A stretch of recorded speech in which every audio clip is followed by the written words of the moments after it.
It was a freezing morning in a small town tucked between the hills. The sky was gray, the air sharp, and the streets nearly empty except for the faint hum of the old coffee shop's neon sign. Inside, Emma, a single mom in her late 20s, sat quietly at a corner table. Her uniform smelled faintly of detergent. She'd just finished a night shift at the diner and was trying to wake up before heading to her second job. She looked exhausted, but her eyes softened as she watched the steam rise from her cheap black coffee. Her paycheck barely covered rent, food, and her little boy's school books. Still, she tried to smile. Because that's what single moms did. They smiled through the storm. Just as she was about to leave, the bell above the door jingled. A tall man walked in, soaked from the drizzle outside. His suit was rumpled, his tie loose, and he looked completely out of place, like a businessman who had somehow gotten lost in this forgotten town. He reached for his wallet at the counter, then frowned. "I must have left it in the car," he muttered.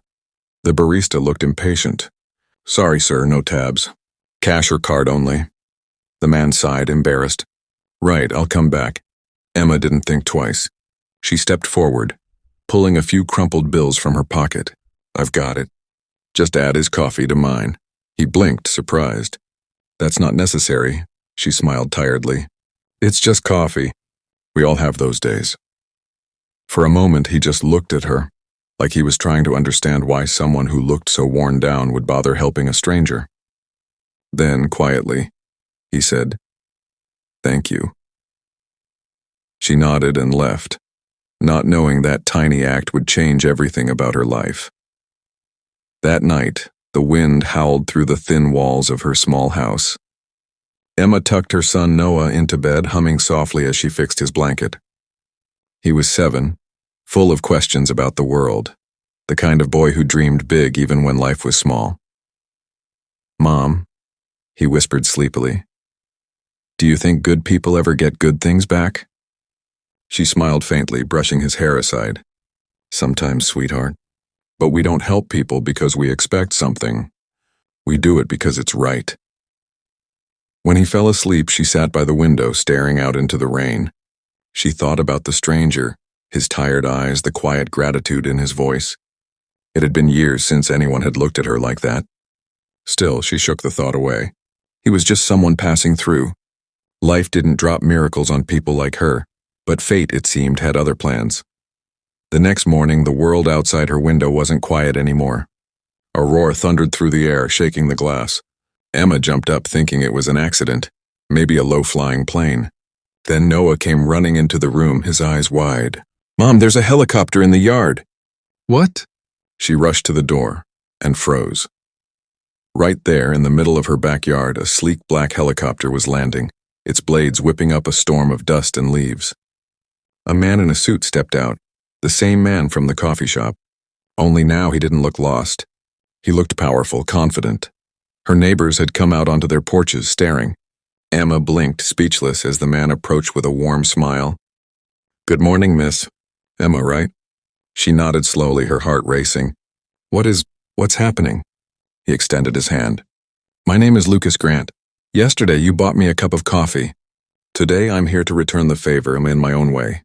She stared at him. "Return the favor? With a helicopter?" He laughed softly. "I owe you more than that. I wasn't just some man who forgot his wallet. I had just come from my company's board meeting, the kind that makes or breaks futures. My world was falling apart that morning. I'd lost faith in people, in trust, in kindness. Then you, someone who had nothing to gain, reminded me of what really matters." She blinked, confused and flustered. "I didn't do anything special." He shook his head. "You did something no one else did. You noticed. You cared." He stepped aside and gestured toward the helicopter. "I run a foundation, one that helps single parents, veterans, and working families rebuild their lives. I'd like to offer you a position with us, better pay, flexible hours, and a scholarship for your son's education. Think of it as an overdue thank you." Emma's mouth fell open. "Wait, is this some kind of joke?" Lucas smiled softly. "No. This is me keeping a promise. That if I ever met someone truly selfless again, I wouldn't let them struggle alone." Noah tugged her sleeve, whispering, "Mom, can we go see the helicopter?" She let out a breathless laugh, still too stunned to speak. I don't even know what to say. Just say yes, Lucas said gently. Let me do for you what you did for me. Remind me that kindness isn't wasted. Hours later, the helicopter lifted off again, this time with 3 people inside. Emma held Noah's hand tightly, looking down as their little house grew smaller below them. Tears streamed down her face, but this time, they weren't from exhaustion. Lucas watched her quietly. You know, he said, I lost my wife years ago. She used to tell me that angels don't have wings. They just show up when you need them most. Yesterday morning, one walked into a coffee shop. Emma turned to him, smiling through tears. And what happens now? He looked out the window. Now we start over. Both of us.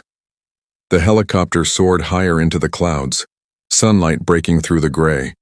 And somewhere deep inside, Emma felt something she hadn't felt in years. Hope. Because sometimes one small act of kindness, one cup of coffee, can change 2 lives forever.